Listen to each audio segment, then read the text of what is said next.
J'habite la commune de Cruzilly, je suis viticulteur depuis 1987. Donc j'exploite actuellement 13 hectares de vignes avec mon épouse et un salarié. Je suis donc en appellation Mâcon Village principalement, sur Chardonnay, un peu de Crémant. Et j'ai les appellations Bourgogne Rouge avec du Pinot et un peu de Mâcon Cruzilly Rouge en gamay.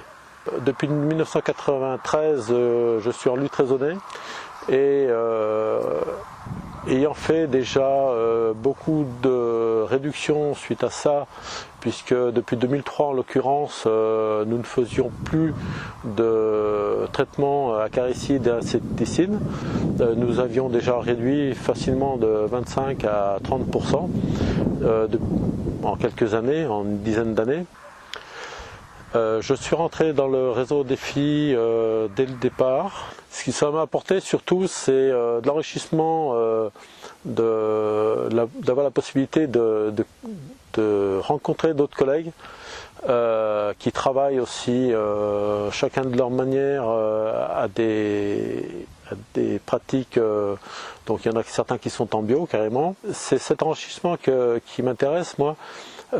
Puisque ça permet de se poser des questions et de modifier quelquefois son mode de travail. En l'occurrence, actuellement, je me pose des questions moi, pour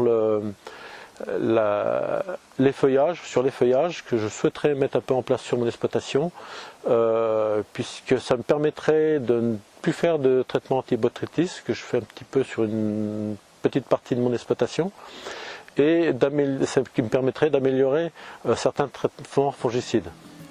Alors les leviers que j'ai mis en place principalement, c'est la réduction de dose, puisque en l'occurrence pour le mildiou, j'ai réduit tous mes traitements de 30% et de 10 à 20% contre l'odium. Autre élément, c'est que j'ai 2,5 hectares de mon parcellaire qui est en labour total, donc qui depuis plus de 10 ans n'a pas vu un gramme de désherbant. Occasionnellement, dès que je le peux, je passe d'autres parcelles en travail du sol sous le rang, puisque le reste de mon exploitation est enherbé en interrang. Mais quand c'est possible, je fais du travail du sol sous le rang.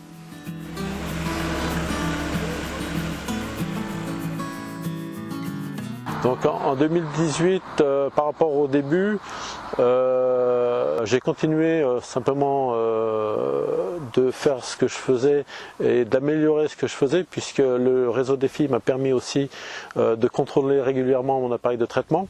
Donc je sais que quand je pars pour faire du travail de qualité. Je règle tous les ans mon appareil en début de campagne. Et ça, comme ça me permet d'être sûr de la qualité de mon traitement. Qu'est-ce que ça m'a apporté d'autre?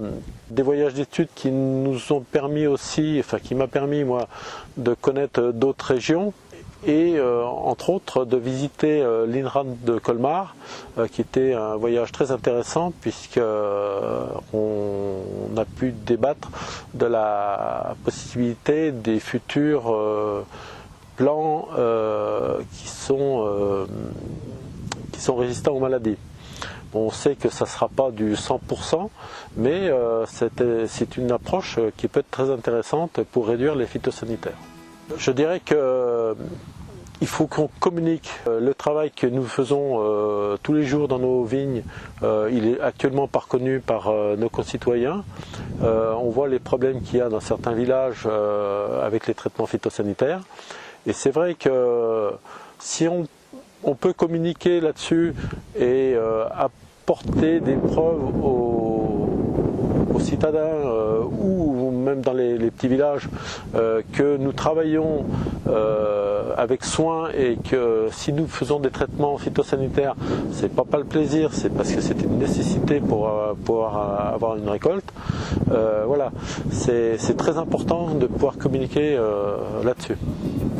Étant à la cave de Luny, nous avons mis en place une exploitation à l'intérieur de la cave pour mettre quelques viticulteurs puissent mettre des parcelles en bio. Et j'en fais partie. La parcelle qui est à côté de nous, justement, passe en bio dès cette campagne. C'est une des démarches que je mets en place aussi pour valoriser un petit peu cette image de viticulteur raisonné et raisonnable vis-à-vis de nos concitoyens pour qu'ils aient la preuve que nous sommes des viticulteurs mais pas des pollueurs.